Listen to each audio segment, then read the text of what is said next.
वृश्चिक लग्न और राशि के सभी भाइयों और बहनों को इस रंगों भरे माह की हार्दिक शुभकामनाएं। और उससे बड़ी बात ये कि आपको हार्दिक बधाई कि आपकी ढैया जो कि 29 मार्च 2025 को ख़त्म होने वाली थी वो 28 फरवरी 2025 को समाप्त हो गई है। अब आप कहेंगे कैसे? असल में क्या है दोस्तों कि जब भी कोई प्लैनेट अस्त स्थिति में आता है तो अस्त स्थिति में आने के बाद में वो प्रभावहीन हो जाता है। और शनि महाराज जैसा कि आप जानते हैं 28 फरवरी 2025 को अस्त अवस्था में आ चुके हैं। ठीक है, तो अस्त अवस्था में आने के कारण जो आपकी ढैया थी जो कि 29 मार्च 2025 को ख़त्म होने वाली थी, आप ये मान लीजिए कि 28 फरवरी 2025 को मृत प्राय या समाप्त प्राय हो गई है। जी नमस्कार दोस्तों, कैसे हैं आप सभी? मैं आपका ज्योतिष मित्र श्लोक वर्मा आपके अपने चैनल श्री हनुमंत कृपा में आपका हार्दिक स्वागत करता हूं, अभिनंदन करता हूं। साथ ही बड़े भैया श्री हनुमान जी से करबद्ध निवेदन करता हूं कि अपने हनुमत कृपा परिवार के सभी सदस्यों को, नए जुड़ने वाले सभी सदस्यों को सुख समृद्धि प्रदान करें, उन्हें उनके कार्यों में आशातीत सफलता प्रदान करें। मार्च 2025 आपके लिए किस तरह का रहने वाला है? ये एक अत्यंत महत्वपूर्ण माह है दोस्तों। यद्यपि कि आपकी ढैया का समापन हो चुका है, लेकिन फिर भी मैं आपको जो बताने वाला हूँ वो आपके लिए अत्यंत महत्वपूर्ण है, क्योंकि ढैया खत्म होने के बावजूद भी 2.25 माह जो है, ये 14 मार्च 2025 से लेकर और 18 मई 2025 तक का जो पीरियड है आपके लिए बहुत महत्वपूर्ण है।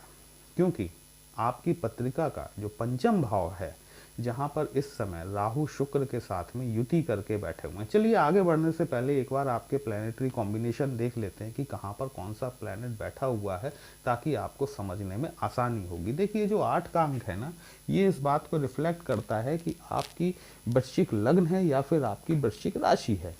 मंगल महाराज जो होते हैं वो आपके लग्नेश होते हैं, साथ ही साथ आपके छठवें घर के स्वामी भी होते हैं, जो कि वर्तमान परिस्थितियों में आपकी पत्रिका में अष्टम भाव में गोचरस्थ हैं।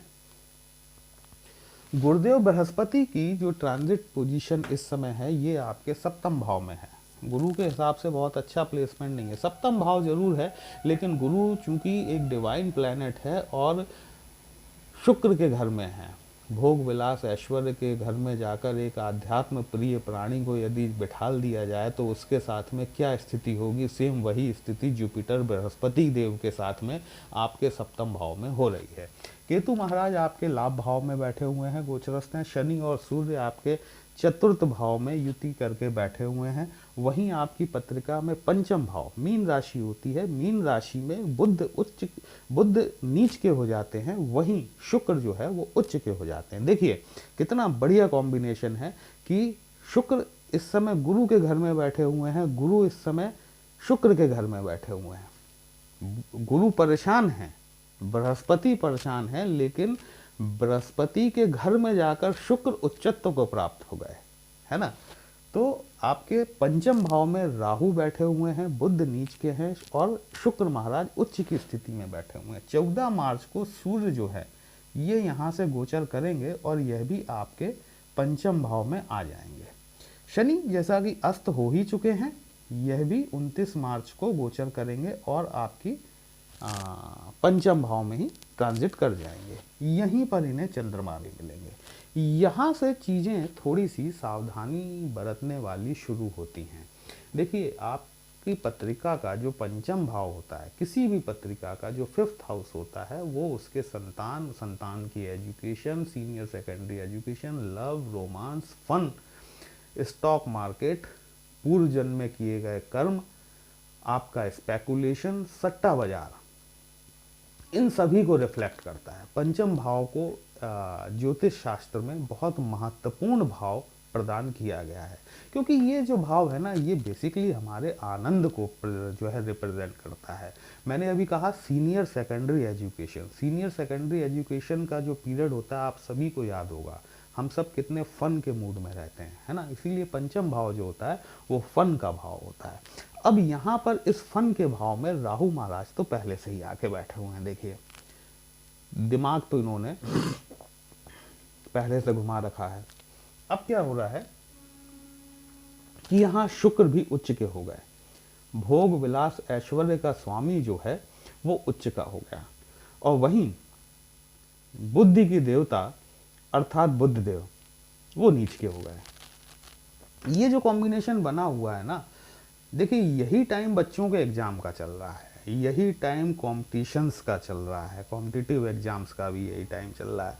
ये पीरियड जो है विशेषकर स्टूडेंट्स के लिए, यदि आप स्टूडेंट हैं ना, अपने दिमाग में कोई फितूर मत शामिल होने दीजिएगा, ठीक है, क्योंकि अगर ये फितूर शामिल हो गया तो ये गोचर तो 2.25 माह का है, लेकिन ये आपकी साल बर्बाद कर जाएगा। इस दौरान लिया गया एक भी गलत निर्णय या एक भी सही निर्णय आपके जीवन की दशा और दिशा दोनों को बदल सकने में पूर्ण रूप से सक्षम है, पूर्ण रूप से समर्थ है, ठीक है। क्योंकि यही टाइम जो है, यही टाइम आपके एजुकेशन से भी रिलेटेड है, और यही टाइम आपके विद्या के घर में जाकर इस तरह का प्लैनेटरी कॉम्बिनेशन बन रहा है जो कि आपके दिमाग को डाइवर्ट कर सकता है।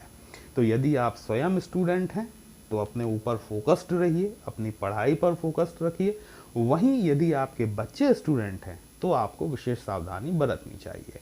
वो सभी लोग जो कि स्टॉक मार्केट में डील करते हैं, मैं उन्हें सजेस्ट करना चाहूँगा कि फ़िलहाल 2.25 महीने के लिए बहुत बहुत बहुत सोच समझने के बाद में स्टॉक मार्केट में इन्वेस्टमेंट करें, क्योंकि ये आपकी बुद्धि को भ्रमित कर सकते हैं राहु महाराज। शुरुआती लाभ दिखाने के पश्चात डेंट दे जाएंगे आपको, ठीक है, जाते जाते डेंट दे जाएंगे। तो ये जो पीरियड है ये बड़ी सावधानी पूर्वक निकालने वाला पीरियड है। अब हम बात करते हैं कि 14 मार्च को जब यहाँ पर सूर्य ग्रहण होगा, देखिए आपकी पत्रिका में इस साल का पहला सूर्य ग्रहण आपके पंचम भाव में बन रहा है, आपके ही पंचम भाव में चंद्र ग्रहण भी बन रहा है, आपके ही पंचम भाव में शनि अमावस्या भी बन रही है। गुरु चांडाल दोष जिसका निर्माण 16 फरवरी को नक्षत्र आधारित हो चुका है, यह भी आपके पंचम भाव में बन रहा है। साथ ही साथ में राहु शनि का श्रापित दोष ये भी आपके पंचम भाव में बन रहा है। मतलब थोड़ी सी चीज़ें जो है ना क्रिटिकल हैं। देखिए ऐसा नहीं है कि राहु शनि का श्रापित दोष पहली बार बन रहा है, ये ऑलरेडी पहले भी बन चुका है। जिन भी जातकों की पत्रिका में ये योग पहले से बना हुआ है, 5th हाउस जो है ना ये हमारे चेस्ट को रिप्रेजेंट करता है, ठीक है। अपनी हेल्थ के प्रति थोड़ा सा ज़्यादा सावधानी बरतिएगा, अपने डॉक्टर के रेगुलर कंसल्टेशन में रहिएगा, उनसे पूछ सकते हैं कि ये मेडिसिन जो मैं पिछले कई समय से ले रहा हूँ ये मुझे कंटिन्यू करनी है या इसमें कोई चेंज तो नहीं करना, क्योंकि ये 5th हाउस आपके चेस्ट को रिप्रेजेंट करता है। चेस्ट में आपके लंग्स भी आते हैं, आपका हार्ट भी आता है, ठीक है। तो यहाँ पर ये सावधानी बरतने की आवश्यकता है आप सभी को।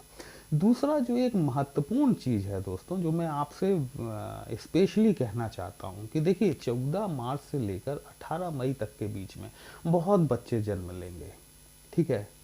अब जो जिनकी नॉर्मल डिलीवरीज होनी है वो तो होनी ही होनी है, उसे तो नहीं रोका जा सकता, उसे नहीं टाला जा सकता।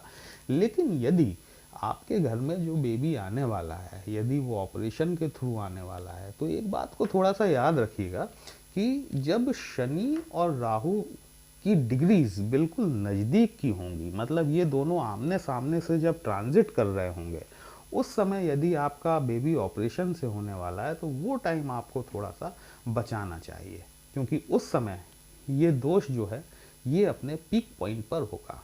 थोड़ा सा शनि को आगे निकल जाने दीजिए, थोड़ा सा शनि राहु को पीछे चले जाने दीजिए, तो ये थोड़ा सा बैलेंस हो जाएगा, ठीक है। दूसरी चीज़ क्या है कि अब जो डिलीवरी होनी है वो तो होनी है, उसमें तो कुछ नहीं किया जा सकता। ज्योतिष शास्त्र की कई विधाएं जो है ना वो ये कहती हैं कि जब बच्चा पैदा होता है उसके बाद ज्योतिष शास्त्र की शुरुआत होती है। वहीं कुछ विधा यह भी कहती हैं कि जब माँ कंसीव करती है उस समय से ही ज्योतिष शास्त्र की शुरुआत हो जाती है। तो मैं उन सभी माता बहनों से जो कि संतान सुख की इच्छुक हैं, मैं निवेदन करना चाहूँगा कि 14 मार्च 2025 से लेकर 18 मई 2025 तक उन्हें कंसीव करने से बचना चाहिए, क्योंकि कम से कम हम अपने आने वाली जो हमारी संतति है, जो हमारी पीढ़ी है, उसको इन दोषों से निजात दिला सकें। देखिए, किसी की भी पत्रिका में जब एक साथ इतने सारे दोष बनेंगे ना, उसका जीवन किस प्रकार की समस्याओं से घिरा रहने वाला होगा, वह आप स्वयं समझ सकते हैं। दूसरी बात ये कि एक और इम्पॉर्टेंट चीज़ है, ये आपकी पत्रिका में पंचम भाव में ये जो 6 ग्रह आकर बैठ रहे हैं, सबसे पहले इसमें बाहर निकलने वाले चंद्रमा होंगे, चंद्रदेव होंगे, ठीक है। लेकिन जब ये 6 ग्रह एक साथ इकट्ठे होंगे तो आप जानते हैं कि सभी प्लैनेट्स को सप्तम दृष्टि कॉमन मिली हुई है। ये सभी 6 प्लैनेट आपके केतु महाराज को, जो कि आपके लाभ भाव में बैठे हुए हैं, इनको देखेंगे। गुरु महाराज अपनी 5वीं दृष्टि से केतु को देखेंगे। मंगल की 4थी दृष्टि खराब होती है दोस्तों, मंगल भी अपनी 4थी दृष्टि से आपके केतु महाराज को देखेंगे। केतु डिटैचमेंट का कारक है, केतु अबंडेंस है। और यदि हम केतु की दृष्टियां मान लें तो केतु भी अपनी 5वीं, 7वीं और 9वीं दृष्टि से इन सभी प्लैनेट्स को देखेंगे। ये ऐसा नहीं है कि ये सिर्फ वृश्चिक लग्न और राशि के लिए समस्या कारक है। ये जो कॉम्बिनेशन बन रहा है ना दोस्तों, ये वर्ल्ड वाइड लेवल पर बन रहा है, हर किसी की पत्रिका में बन रहा है। बस अंतर इतना है कि आपके पंचम भाव में बन रहा है तो किसी के सप्तम भाव में बन रहा है, किसी के द्वादश भाव में बन रहा है तो किसी के अष्टम भाव में बन रहा है, बन सबके उसमें रहा है।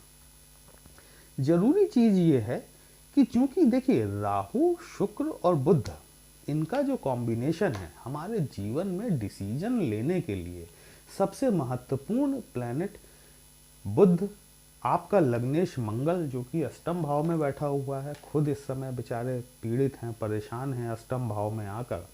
कुछ भी डिसीजन जो आपको लेना हो, यदि आप कोई नया कार्य शुरू करना चाह रहे हैं, यदि कोई नया व्यवसाय शुरू करना चाह रहे हैं, मैं आपको सजेस्ट करूंगा कि 14 मार्च से लेकर 18 मई के बीच तक आपको ये रुकना चाहिए।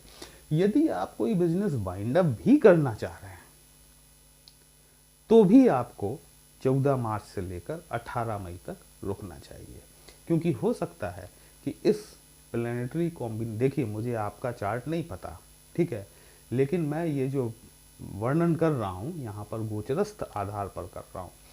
18 मई के बाद जब ये प्लैनेट्स का ट्रांजिट हो जाएंगे, सैटर्न भी हो जाएगा, जुपिटर भी हो जाएगा, राहु केतु भी हो जाएगा, तो वो व्यवसाय जो आज आपको लग रहा है कि बंद होने की कगार पे आ गया है, हो सकता है कि उसमें नई जान आ जाए, ठीक है। तो आपको कोई भी बड़ा डिसीजन लेने से पहले या तो बहुत सोच विचार करना चाहिए अथवा थोड़ा सा आपको बचना चाहिए, क्योंकि ये जो टाइम है, ये टाइम थोड़ा सा क्रूशियल है। इस टाइम को निकालना बहुत ज़रूरी है दोस्तों। यदि कहीं भी विश्लेषण आपको लगा, अच्छा लगा हो, कमेंट बॉक्स में जय श्री राम लिखेंगे, आपको भी अच्छा लगेगा, हमें भी अच्छा लगेगा आपके लिए इस तरह के विश्लेषण लेकर आने के लिए। यदि हमसे पत्रिका का विश्लेषण कराना चाहते हैं, हमारा व्हाट्सएप नंबर थंबनेल में दिया गया। पर्सनल कंसल्टेशन पेड होता है, एक छोटी सी फीस आपको पे करनी होती है। आपकी समस्या का उचित समाधान हमारे द्वारा करने का प्रयास जरूर किया जाता है। चलिए फिर मिलते हैं, तब तक के लिए जय श्री राम।